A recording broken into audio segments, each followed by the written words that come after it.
తాజా అంశాన్ని చూస్తున్నాం. సినీ నటుడు పోసాని కృష్ణమురళిపై సిఐడి పోలీసులు కేసు నమోదు చేశారు. మరింత సమాచారం మా ప్రతినిధి జయప్రకాష్ అడిగి తెలుసుకుందాం. జయప్రకాష్, ఏ కేసులో పోసానిపై సిఐడి పోలీసులు కేసు నమోదు చేశారు? ఏ సెక్షన్ల కింద ఎఫ్ఐఆర్ నమోదు చేశారు? అనుదీప్ అక్టోబర్ 9న సిఐడి పోలీసులు పోసాని కృష్ణమురళి మీద కేసు నమోదు చేశారు. ఇది ఆలస్యంగా వెలుగులోకి వచ్చిందని చెప్పొచ్చు.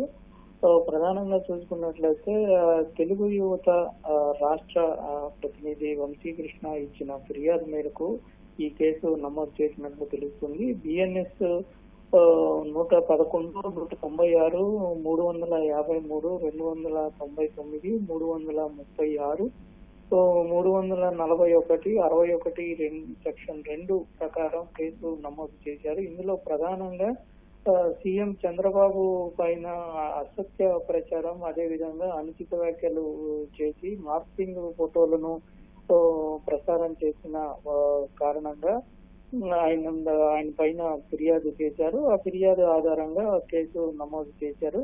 పోసాని కృష్ణమురళి సెప్టెంబర్ లో ఒక పత్రికా సమావేశం ఏర్పాటు చేసి అందులో ప్రచార మాధ్యమాల ద్వారా అసత్య ప్రచారాలను, అదేవిధంగా సీఎం చంద్రబాబు వర్గాల మధ్య విభేదాలు చేసేలాగా చెప్పినట్లు ఆయన అందులో చెప్పటము, అంటే వర్గాల మధ్య విభేదాలు వచ్చే విధంగా పోసాని కూడా వ్యాఖ్యానించడం, అదేవిధంగా చంద్రబాబు వ్యక్తిత్వాన్ని కించపరిచే విధంగా, ఆయన వ్యక్తిత్వ హననానికి పాల్పడే విధంగా ఆ పత్రికా సమావేశంలో పోసాని కృష్ణమురళి మాట్లాడారని ఫిర్యాదులో పేర్కొన్నారు.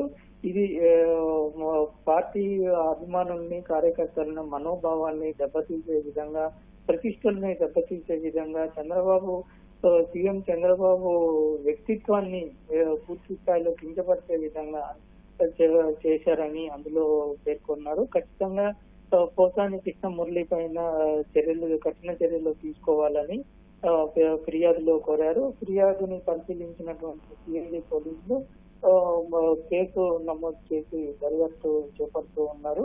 దీంట్లో చూపించినటువంటి కొన్ని ఫోటోలు మార్పింగ్ చేశారని ఆయన తెలిపారు. దానికి సంబంధించి వాస్తవ చిత్రాలను కూడా ఒక పెన్ డ్రైవ్ లో ఫిర్యాదుకు జతపరుస్తున్నట్లు ఫిర్యాదులో పేర్కొన్నారు. దీని ఆధారంగా ఖచ్చితంగా దీనికి కారణమైనటువంటి పోసాని కృష్ణమురళి పైన కఠిన చర్యలు చేపట్టాలని ఫిర్యాదులు కోరారు. అన్నది. ధన్యవాదాలు జయప్రకాష్.